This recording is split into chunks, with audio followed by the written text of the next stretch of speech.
Hello friends, welcome to my YouTube channel Fatafat general education. तो आज इस वीडियो में हम लोग हिंदी के तीसरे चैप्टर के आगे के क्वेश्चन के बारे में पढ़ेंगे।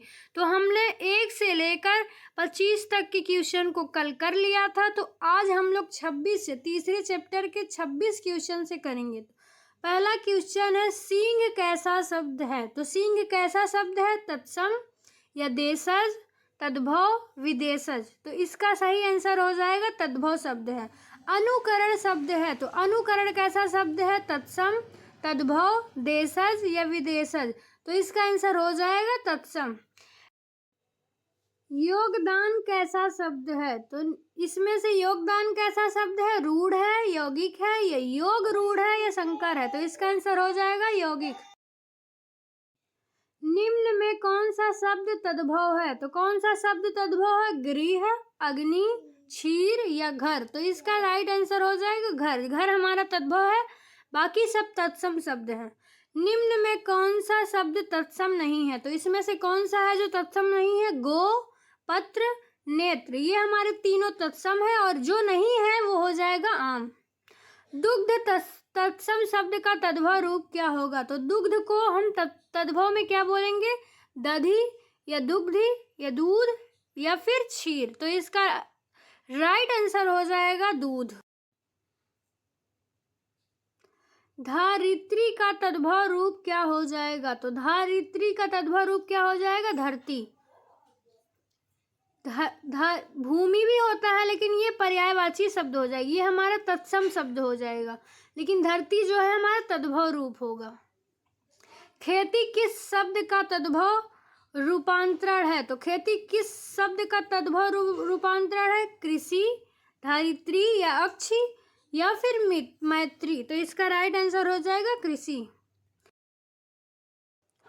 पाव रोटी कैसा शब्द है? पाव रोटी कैसा शब्द है? देशज, तत्सम, तद्भव या फिर संकर। तो इसका राइट आंसर हो जाएगा संकर। अंग्रेजियत कैसा शब्द है? तो अंग्रेजियत कैसा शब्द है? तत्सम, तद्भव, संकर या देशज। तो इसका राइट आंसर हो जाएगा संकर। चंदर किस प्रकार का शब्द है? तो चंदर किस प्रकार का शब्द है? तद्भव है, देशज है या अर्ध तत्सम है या विदेशज है। तो इसका राइट आंसर हो जाएगा अर्ध तत्सम है। मुरलीधर किस प्रकार का शब्द है? तो मुरलीधर किस प्रकार का शब्द है? रूढ़, यौगिक, विदेशज या योग रूढ़। तो इसका राइट आंसर हो जाएगा योग रूढ़। सुपात्र किस प्रकार का शब्द है? तो सुपात्र किस प्रकार का शब्द है? रूढ़ है, योग रूढ़ है, यौगिक है या देशज है। तो इसका राइट आंसर हो जाएगा यौगिक। निम्न में कौन सा कथन असत्य है? तो कौन सा कथन असत्य है? तद्भव शब्द तत्सम से विकृत हुए, यानी तत्सम से उत्पन्न हुए। हाँ, ये बिल्कुल राइट है। रूढ़ शब्दों की कोई व्युत्पत्ति नहीं होती है, तो यही हो जाएगा हमारा असत्य कथन। तो इसका आंसर हो जाएगा ऑप्शन नंबर बी। रेल यात्रा शब्द निम्नलिखित में से कैसा शब्द है? तो रेल यात्रा शब्द निम्नलिखित में से कैसा शब्द है? संकर, विदेशी, देशज या तत्सम। तो इसका राइट आंसर हो जाएगा रेल यात्रा हमारा जो है संकर शब्द है। मुगल किस भाषा का शब्द है? तो मुगल किस भाषा का शब्द है? अरबी, तुर्की, उर्दू या संस्कृत। तो इसका राइट आंसर हो जाएगा तुर्की।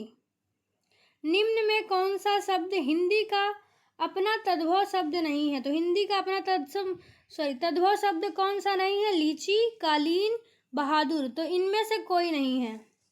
दशानन निम्नलिखित में से कौन सा शब्द है? तो दशानन निम्नलिखित में से कौन सा शब्द है? रूढ़, योग रूढ़, यौगिक, इनमें से कोई नहीं। तो दशानन हमारा योग रूढ़ शब्द हो जाएगा। में से कौन सा देशज शब्द है? तो देशज शब्द कौन सा है? कीमत, देहात, जूता या फिर हैजा। तो इसका राइट आंसर हो जाएगा जूता। कबूतर किस भाषा का मूल शब्द है? तो कबूतर किस भाषा का मूल शब्द है? फारसी, अरबी, संस्कृत, हिंदी। तो इसका राइट आंसर हो जाएगा फारसी।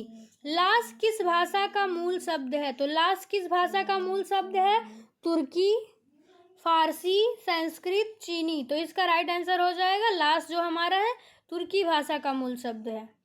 निम्न में कौन सा देशज शब्द नहीं है? तो देशज शब्द कौन सा नहीं है?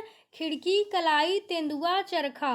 तो इसका राइट आंसर हो जाएगा चरखा। जो हमारे पुष्प तत्सम शब्द के लिए हिंदी में तद्भव शब्द क्या है? तो हमारा जो पुष्प है ये तत्सम शब्द है, तो इसका तद्भव क्या हो जाएगा? फूल, पंखुड़ी, पौधा या पुष्प। तो इसका राइट आंसर हो जाएगा फूल। उत्पत्ति की दृष्टि से शब्दों के भेद निम्न में से कौन से नहीं है? तो उत्पत्ति की दृष्टि से शब्दों के भेद निम्न में से कौन सा नहीं है? तत्सम, तद्भव, देशज या योग रूढ़। तो इसका राइट आंसर हो जाएगा तद्भव। जौहर किस शब्द का मूल शब्द है? तो जौहर किस भाषा का मूल शब्द है? हिंदी, संस्कृत, फारसी या फिर अरबी। तो इसका राइट आंसर हो जाएगा अरबी। योग रूढ़ वैसे शब्द हैं जो समान अर्थ रखते हैं, खंड सार्थक नहीं होते हैं, समान अर्थ को छोड़ देते हैं, विशेष अर्थ ग्रहण करते हैं। तो निरर्थक शब्द होते हैं। तो इसका राइट आंसर हो जाएगा सामान्य अर्थ को छोड़कर विशेष अर्थ देते हैं, यही इसका राइट आंसर हो जाएगा। कमल कैसा शब्द है? तो कमल कैसा शब्द है? रूढ़, योग रूढ़, यौगिक या फिर तद्भव। तो इसका आंसर हो जाएगा यौगिक शब्द है। चेयरमैन शब्द है, तो चेयरमैन कैसा शब्द है? विदेशज शब्द है। तद्भव शब्द की उत्पत्ति हुई थी, तो तद्भव शब्द की उत्पत्ति कहाँ से हुई थी? संस्कृत से। निम्न में से किस विदेशी भाषा के शब्द नहीं मिलते हैं? तो निम्न में से किस विदेशी भाषा के शब्द नहीं मिलते हैं? पुर्तगाली, जापानी, फारसी या फिर स्वाजी। तो इसका आंसर हो जाएगा स्वाजी। दूध वाला रचना की दृष्टि से है, तो दूध वाला रचना की दृष्टि से कौन सा शब्द है? यौगिक शब्द है। निम्नलिखित शब्दों में कौन एक पुर्तगाली भाषा का शब्द है? तो कौन एक पुर्तगाली भाषा का शब्द है? पिस्तौल, रेल, चेहरा, आदमी। तो इसका आंसर हो जाएगा पिस्तौल। तो इस वीडियो को यही करते हैं हम लोग एंड। तो अगली वीडियो में हम लोग हिंदी के चौथे चैप्टर के बारे में